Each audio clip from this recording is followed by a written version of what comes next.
Hey there, ladies and gentlemen, it's me, Dr. Donna. Welcome to week 25 of 9.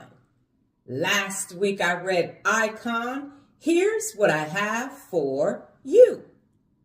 Ladies and gentlemen, now when I picked this book up, I was at Savers and I picked it up and I put it back down. I picked it up and I put it back down and I said, I'm going to read it.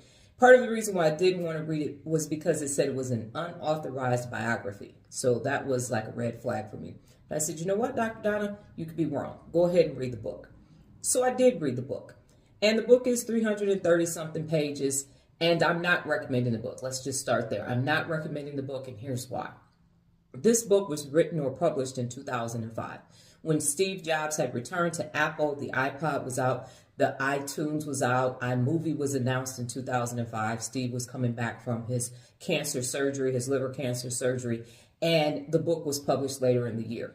Now, I had to ask myself, what would cause two people to write a book at that time, an unauthorized biography? Now, they're talking about Steve Jobs at Apple and then at Pixar and back at Apple again. They get all the way to the end of the book and then they talk about, oh, he's a changed man, he's a dad, he's a husband. Look at the turnaround at Apple and yada, yada, yada, yada, yada, yada, yada. You get all the way to the epilogue and they say, oh, and by the way, we asked Steve Jobs for a comment, and it might even be in the notes section, and he refused to be part of the book.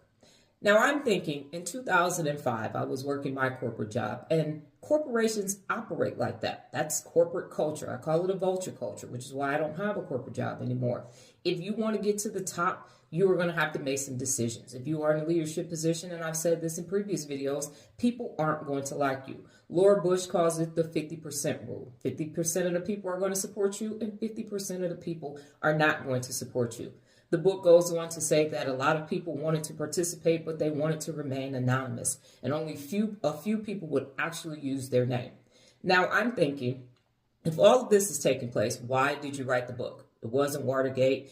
Enron hadn't happened yet. It wasn't this thing that impacted so many people. This was a person, a young entrepreneur that was trying to get a computer in every home, that was doing what he believed was necessary to run his company. Now, when I was in leadership positions in my 20s, I had a lot to learn, and I had 8 years of ROTC before I even became Lieutenant Thomas. So what I will say is, having been in leadership positions since I was 14 years old, and you're in the public eye, which I've said in other videos, people automatically get to judge you because they have decided they're not going to be in leadership positions. And I say bullshit. In my book, I say real leaders wear pink. Everybody is a leader. If you're only a leader of yourself, your life, you are the leader of your life, then you are a leader. And what I don't appreciate is people sitting on the sidelines deciding whether or not you're making the right decisions for people. If you haven't been on the battlefield, then you can't talk about being in war. If you haven't been in corporate leadership positions at the C-suite level, then you might need to keep your mouth closed, because it is a lot of pressure to be in leadership positions. It's difficult when you have to terminate people. It's difficult when you have to watch the budget and make price cuts and decide what is best, and do you keep going? And as an entrepreneur, I know that all too well. So I'm not recommending this book, and I even had the conversation with my daughter. I don't really read a lot of biographies because it is an opportunity for people to say what they want from whomever without the approval of the actual person that the book is being written about. So this book is an absolute no for me because it doesn't meet the real leader meter. I looked at the timing of it, and I believe at the time you just wanted to sell a book. The information was there. I couldn't even take anything from a leadership perspective from the book. It was just information. It was that he did this and Steve did this and people said this and this. And there wasn't, and then at the end, like I said, you get to the last chapter, it's like, oh, he was so great and he's a changed man. Well, if you get to 50, and I'm about to be 50, if you get to 50, shouldn't you be a changed person if you've grown and developed? And shouldn't you have made some dents and took some risk and changed because you've been married and had children? Life experience will change you if you are a growth-minded person.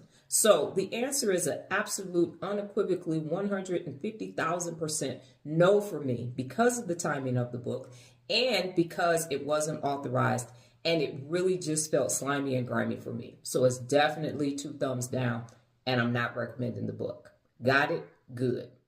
Last week's new beginning, I went to my YouTube channel every day and I watched one of my playlists. I have over 7,500 YouTube videos, and because I create content every day, I have to go back sometimes and just look at it. And the interesting thing is that it was a fresh perspective because the playlists that I picked have a couple hundred videos that I posted probably from like 2018 and 19. So it was interesting to see how the information has grown, the graphics have changed, and what I'm doing has changed. So it definitely was, even though it was a throwback or a go back, it was still a new beginning because it allowed me to see the growth and development of the content that I'm producing. This week's book, Provoke. Well, that's my time, ladies and gentlemen. But before I get out of here, just remember the power of 9. New beginnings expand your mind. Adios.